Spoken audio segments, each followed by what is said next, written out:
Vamos a analizar la última etapa de Ortega, la del raciovitalismo. En ella desarrolla la idea y construye el concepto de razón vital. Ortega dirá que la vida es la realidad radical de la que la filosofía, el filósofo, debe ocuparse, y que las demás realidades adquieren su sentido en ella. Pero la realidad radical, esta realidad radical, la vida, no es una vida en el sentido biológico, sino que es un proyecto biográfico que el propio individuo debe construir. En este sentido, dice Ortega, la vida no es una instancia irracional como otros vitalistas plantearían, sino que es una vida dotada de razón, llena de razón. Y por tanto, para vivirla de forma auténtica, debemos vivirla desde la razón. Por eso la razón es fundamental para vivir. Esta razón es una razón vital que se da en la vida e histórica, porque se construye en la historia, en la vida. No está dada definitivamente. La interpretación de la razón de Ortega conlleva dos críticas. Por un lado, al vitalismo, porque frente a las interpretaciones vitalistas dirá que la vida no es algo biológico, sino biográfico, y que no es irracional, sino que está dotada, como hemos dicho, de razón, y se debe vivir con la razón y desde la razón. Pero por otro lado supondrá una crítica al racionalismo, crítica que ya hemos visto, pero recordamos, frente al racionalismo Ortega dirá que existen elementos no racionales que debemos tener en cuenta y que la razón en este sentido tiene límites, no puede conocerlo todo, y que la razón además está sometida a la vida. No es primero la razón y luego la vida, sino al revés. En este sentido, Ortega dirá que la vida tiene una primacía ontológica con respecto a todo lo demás. ¿Por qué? Porque lo primero que hacemos es existir, es vivir en un mundo, en unas circunstancias, como ya hemos dicho. El pensamiento será algo que venga después de la vida y por tanto no puede imponerse a la vida, sino que debe someterse a ella, debe dirigirse a ella.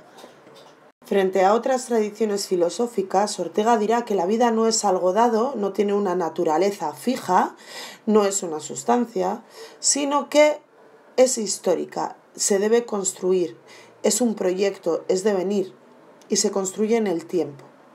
Pero aún así dirá que hay ciertas características que están presentes en toda vida. Veámoslas a continuación. Posee, son fundamentales Vamos a analizar cuáles son aquellos rasgos presentes en toda vida, en todo hombre, en todo ser humano. Vamos a ver cuáles son las categorías de la vida según Ortega. En primer lugar, encontramos con que vivir es saberse, es comprenderse. Es decir, el ser humano tiene capacidad de pensar sobre sí mismo, de comprenderse a sí mismo. Este saber implícito en este comprenderse a uno mismo es un saber no teórico, sino espontáneo, inmediato. Y además conlleva darse cuenta no solo de uno mismo, sino también de las circunstancias en las que uno está.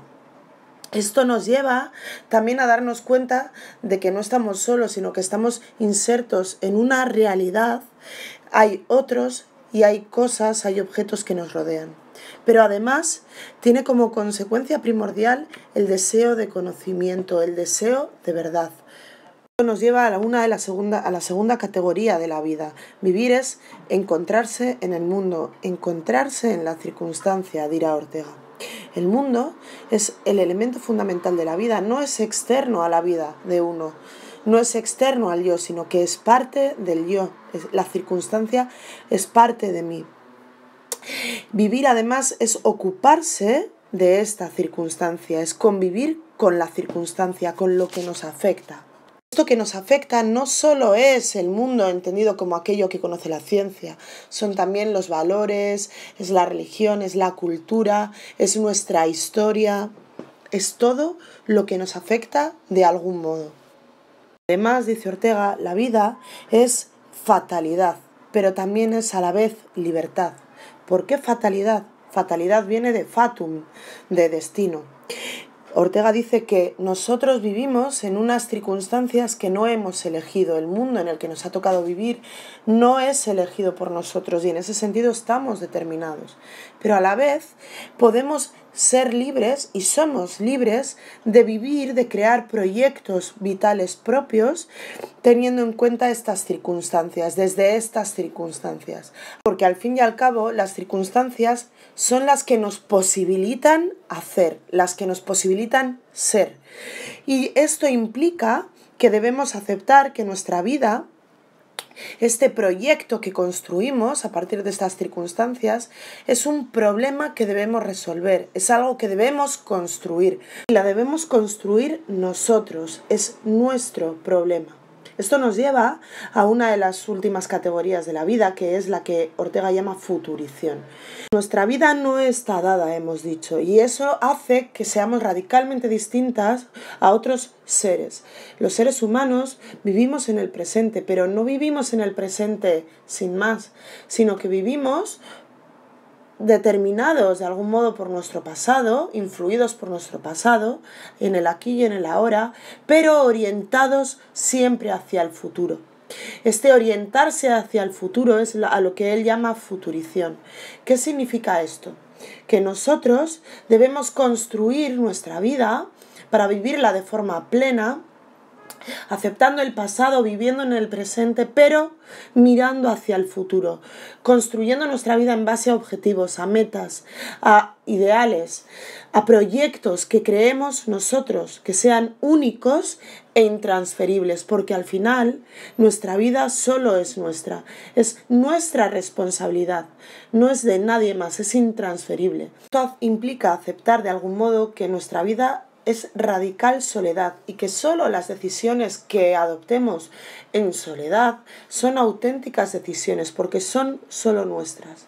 Y debemos tomar estas decisiones teniendo en mente que nuestra vida es efímera, que no es duradera y que por tanto es urgente decidir, es urgente tomar las riendas de nuestra vida y es urgente aceptar que no está dada, que debemos crearla, porque nuestra vida es un quehacer que solo nosotros debemos llevar a cabo.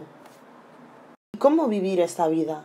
Ortega dirá que nuestra vida es una vida dotada de razón, somos seres racionales y no podemos dejar de lado la razón, pero no vivimos para pensar, dice Ortega, sino que pensamos para vivir. Por eso la filosofía, el pensamiento, no es un lujo, es una necesidad. Y es una necesidad porque nos ayuda a construir proyectos vitales propios y auténticos de los que somos realmente conscientes. La filosofía, el pensamiento nos ayudan a sobrevivir, a vivir, a construirnos.